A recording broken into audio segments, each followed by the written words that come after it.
बाप्पांचं आगमन झाला की ज्या काही संकट असतात किंवा प्रेशर सुडोक्यावरती ते आपोआप दूर होऊन जातं. जसं एखाद्या लग्न समारंभामध्ये नवरा नवरीकडे लक्ष जास्त असतं, भले डेकोरेशन खूप सुंदर आहे पण तरी ते आकर्षण असं एक लक्ष वेधून घेतं. तसंच गणपती बाप्पांचं असायला पाहिजे. माझ्या बायकोने मला ही गोष्ट शिकवली आहे की वेळ मिळत नाही, वेळ काढावा लागतो.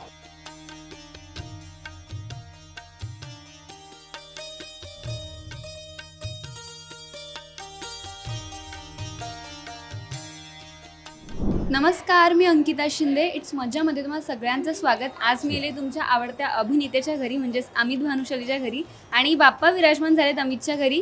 अमित, खूप छान डेकोरेशन आहे. श्रद्धा, खूप छान दिसतीयस. मराठमोळा असा लुक आहे दोघांचाही. कसे आहात आणि काय सांगाल? एकदम मस्त पहिले तर. आणि गणपतीचं आगमन झालेलं आहे. आम्ही खूप खूप जास्त उत्सुकतेमध्ये आहोत यावर्षी.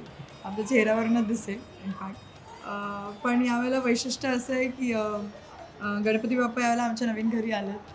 त्यामुळे आम्ही खूप जास्त खुश आहोत की यावेळेला डेकोरेशन करताना किंवा त्यांच्यासाठी काही करताना जो प्रत्येक वेळेला आपण जर असं गणित मांडून चालतो, ते गणित यावेळेला आम्ही मुद्दाम नाही मांडलं. यावेळेला पूर्णपणे गणपती बाप्पांसाठी. तू काय सांगशील? बाप्पा आल्यावरती एक वेगळाच उत्साह असतो, वेगळाच आनंद असतो.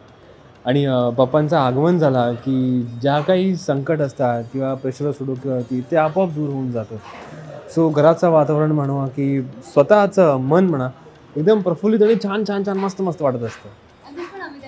खूप छान डेकोरेशन आहे.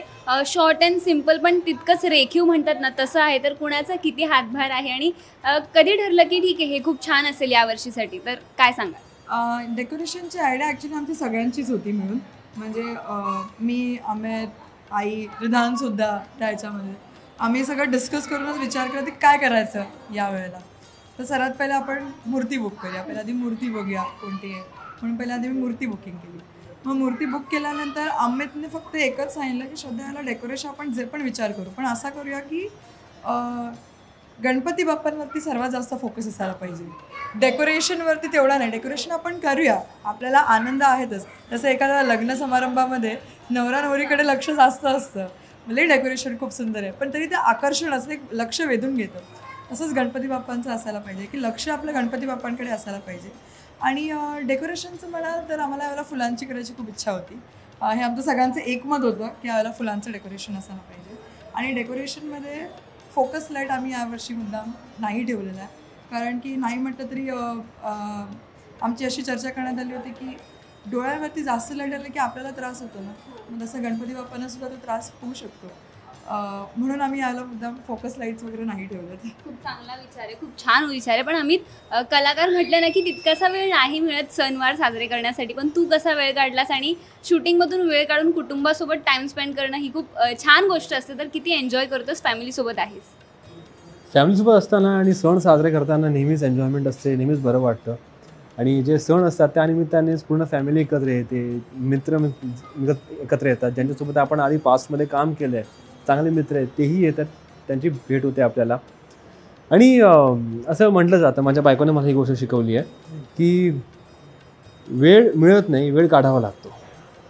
सो तसंच शूटिंगमध्ये ओव्हरटाईम करून मग ते 2 दिवसाची सुट्टी मिळवून आता एन्जॉय करा फॅमिलीसोबत. इन शॉर्ट, श्रद्धाचे विचार खूप छान आहे असं म्हणायला हरकत नाही. पण श्रद्धा आणि आम्ही तुम्हाला एक छोटासा गोंडस मुलगा सुद्धा आहे, जो सोशल मीडियावर खूप पॉप्युलर आहे आणि आम्हाला सगळ्यांना फार आवडतो. पण तो असो किंवा आम्ही तसो किंवा तुम्ही, आता काकी आल्या तर त्या म्हणाल्या की तुला खोबरं आवडत नाही म्हणून ते टाकलं नाही. पण मोदक किती आवडतात तुम्हाला आणि बनवण्यात अमित मदत करतो का? माझी खूप मदत असते.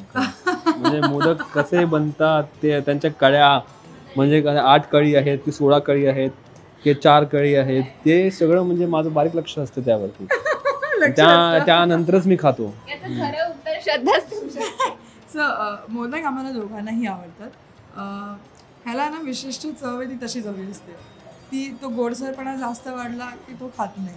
त्याला गोडाचं प्रमाण एकदम व्यवस्थित लागतं. ह्याला नारळाचं युजली तो खात नाही, पण मोदक तो खातो. त्याला मोदक जाम आवडतो. आणि राहिला प्रश्न त्याचा मला मदतीचा, तर जेवणामध्ये त्याने मला काहीच मदत नको करायला असं मला वाटतं. तो जेवण खूप छान बनवतो, पण तो जर जेवण बनवत असेल मग त्याला रूल आहे की सगळं तूच आवरायचं, सगळं तयारी तूच करायची आणि सगळं तूच ठेवायचं. म्हणजे प्लॅटफॉर्मवरती असा बाबा बाबा होऊन जातं पूर्ण. आणि आता कसं आहे, या सगळ्या तयारीमध्ये आम्हाला दोघांनी बऱ्याच गोष्टी डिवाइड कराव्या लागतात. आणि गणपतीमध्ये काय फक्त जेवण एकच नसतं, बऱ्याच गोष्टी असतात. रिधान लहान असल्यामुळे त्याच्याकडे पण लक्ष द्यायला ही खूप मोठी मदत आहे. तर मी जर किचनमध्ये असेल तर मग हा बाहेरचं डेकोरेशनचं थोडी आवराआवर असते. रिधानचं करणं, मग रिधानला आंघोळ पण का ना घालणं, कारण की आज सकाळी मी एवढ्या गडबडीत होते म्हणजे अक्षरशः मला श्वास घ्यायला वेळ नव्हता. ह्यांनी फक्त सांगितलं की श्रद्धा तू इकडचं बघ, रिधानला आंघोळ घालणं, त्याचं काय आवरणं ते मी बघतो सगळं. मग तो एका बाजूला तो गाडी, कारण की चाक आहे ना, कसं असतं आपलं एका गाडीला 4 चाकं आहेत समजा, तर एक चाक जरी खराब असेल तरी प्रॉब्लेम होऊ शकतो ना.